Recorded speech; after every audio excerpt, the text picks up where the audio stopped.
Welcome to RV Living the Life. I'm Tracy. And I'm Gary. For those of you who have either decided to go full-timing, We're thinking about going full-timing.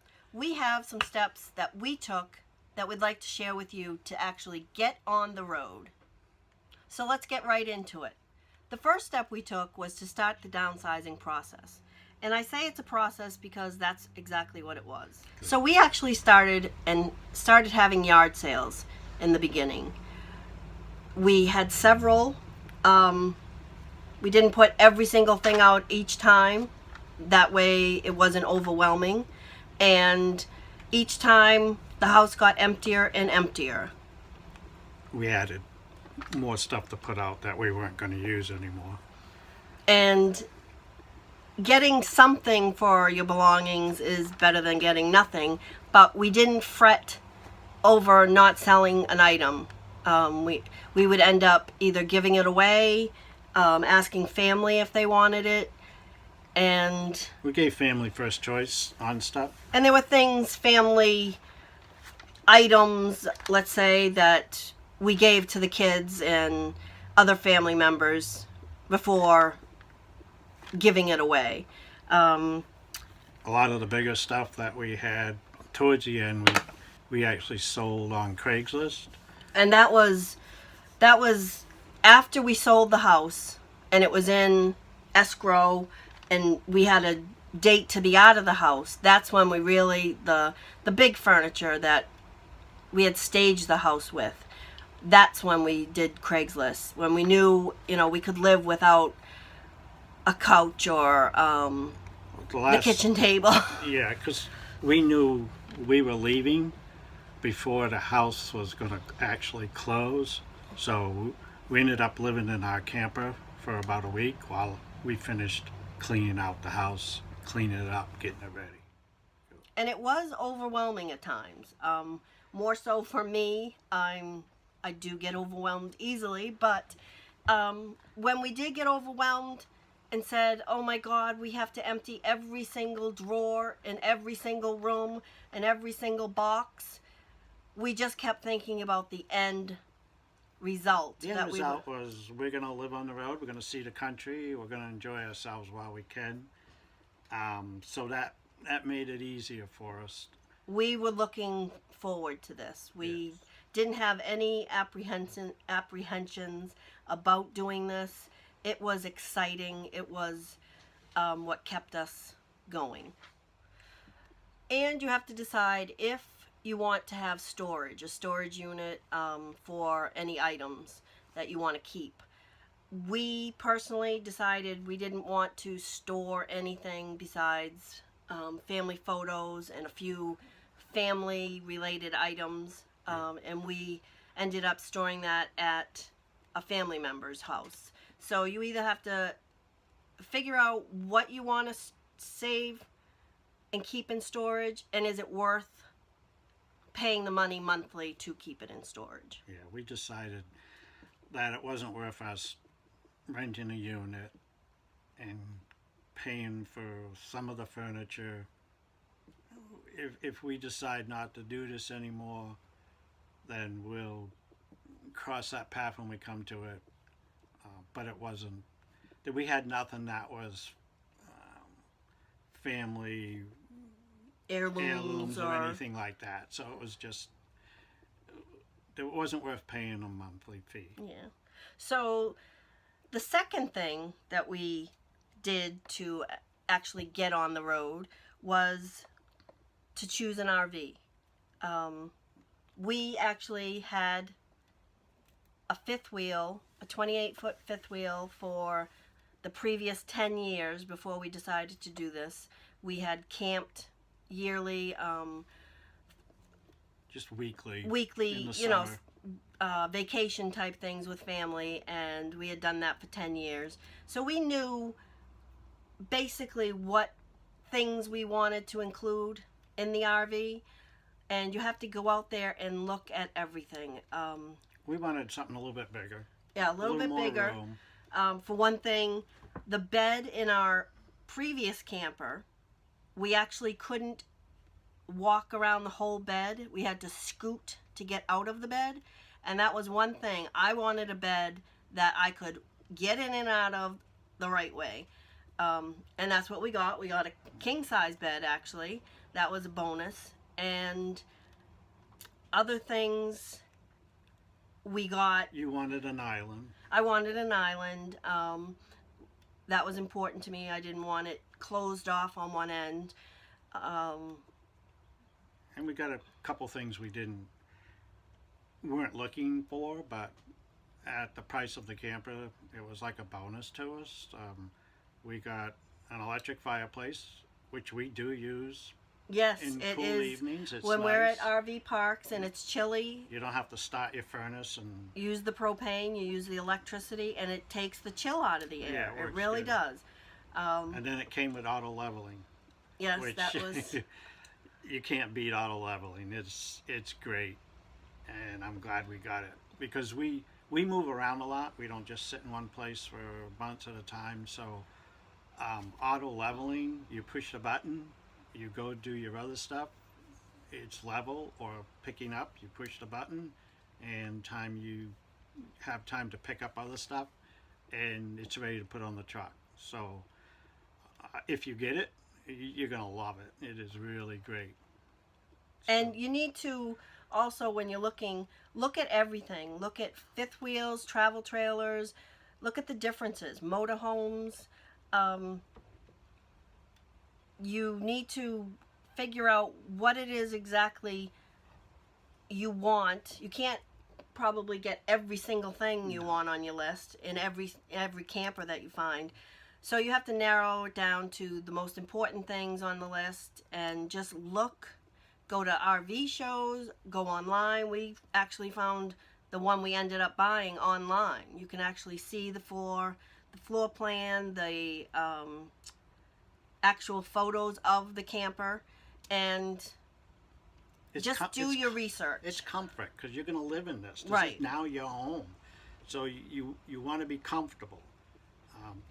Yes, you can go too big for some people, but for You us, could go too small. for us, 38 feet worked out great. Yes. And we're very comfortable. We have a full-size shower in ours, which was a bonus. a full-size tub, A full-size tub. which we don't really use the tub. No, but when we have little kids, Yes, that's the it's thing you have good, to think yeah. about. If you do have little kids and they take tubs, that might be something on your must-have list. So in choosing your RV, you also need to look into how much it weighs and how much your vehicle can tow. So if you have an F-150 truck, you don't want to pick anything over 10,000 pounds, we'll say, because by the time you load it, you're way over that limit. So it's easy to look up in your manual or online what your vehicle can tow, what size engine you have, what size truck. And if it has a towing package, Your towing package, but make sure you get the vehicle that will tow more than what you've got, because the gross vehicle weight on a camper is allowing for your clothes, your water and stuff like that, but to make sure your truck can go over that so it's easier on the vehicle itself. right, you don't want to put undue strain on your, Yeah, you don't want to be undersized. You'll regret it. right. The next thing we did was research choosing a domicile. A domicile is where you'll call home base for your taxes and your residency. registering cars, voting, Right. all of that. If you've sold everything, your house and land in your state that you're in now, currently, then you'll have to choose A domicile state. a domicile. Domicile, sorry. Don't domicile it. Domicile it. The most common states are Florida, South Dakota, and Texas. We chose Florida, and it's working out great for us. Works good for us. We are not experts on domicile, choosing your domicile. Do your research. There's plenty of information, in-depth information out there. Each family is going to have their own set of circumstances, and you'll need to figure out what works best for you and your Some family. people use a relative's Yeah, you can address use a relative's in address. their state and keep your same state. The thing about the Florida, South Dakota, Texas is a big thing is income tax. They don't have them in Florida. There's No income tax. Registration of vehicles is very reasonable. It's cheap, and I guess the only drawback that I would say that we found, which is the other stuff make up for it, but is car insurance can be more money in Florida. We found that it was a little higher than. But what where I we were saved from. on registering my vehicles, my camper and my truck, it was well worth it. So Florida worked out good for us, but it doesn't matter. Those are just the three That's- popular ones yeah. that People choose. you'll probably find in your research. And that brings us to mail and voting. Most people choose a domicile state, and that will entitle you to be able to vote in that state. We had no problem doing the absentee voting when we were traveling, and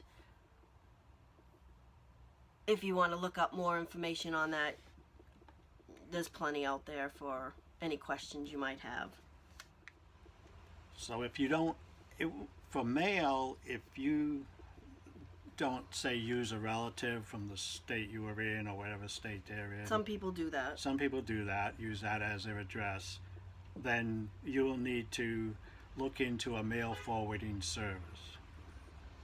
They will give you a street address to use, and when you request it, when and where to send it to, they will forward it to you. They also have services if you want more in-depth service. They will scan all your mail, and you have access to looking at what they've scanned and what you've received. So you can get it if you're waiting for something in particular, an important document or what have you. You can have access and find out when it has arrived. They'll take the junk mail out, so you're not wasting your You money can opt having for them that. forward your junk mail. Um, It can be forwarded to wherever you are. With ours, we're all over the country, so if we're in California and we need our mail sent to us, what we'll do is if we're not in one spot very long, then we'll have them forward it to a post office under general delivery, and then we can go in and pick it up. But they only allow you to do that for up to 30 days at a time. at a time. So if you're going to be in one spot, say for 4 or 5 months, like we are this year in Florida, we got a P.O. box. It was $35 for the 6 months, which isn't bad. So we have our mail sent once a week now. We set set it it up so that we don't have to ask for it every week. They just automatically send it every week. Until I change that, that's what they'll do. Right, and then when we're ready to leave here, we'll just let the post office know we'll return the key, and then we'll let the mail service know that stop the mail until we tell you where to send it again. And that was about, to sign up for that, it's about $110, I think, a year, plus the postage. So when they forward the mail to us, and we don't have any junk mail or anything, it's just the actual mail, we pay for the postage for that, and that you have an account for that, so it's And replenished. some campgrounds won't let you have mail sent to them to the campground. So that's when you have to have it sent to the post office. There are some campgrounds that will allow you to get mail. Some of but- them charge $1 Yeah, for a package, or I mean, having UPS or FedEx, that's not a problem. Most places will let you do that. But for your regular mail, and you know, a lot of our stuff is electronic. You know, it's done online. right, that's the other thing. So we don't get a lot of mail. There's just a few things that we do need to get that aren't done electronically. So it's not like, you know, we might get 3 pieces of mail, 2 pieces of mail. It's And that, you need to just find out if the campground accepts it, the individual place that you're staying, or do it through the general delivery. But that brings us into the next thing on the list to get ready to hit the road, and that is setting everything up electronically.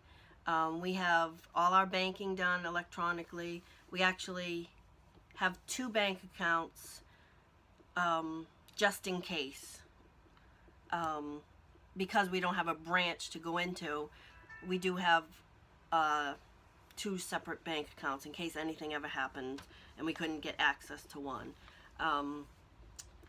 We register our vehicles online. What else do we have online? Insurance, everything's accessed online.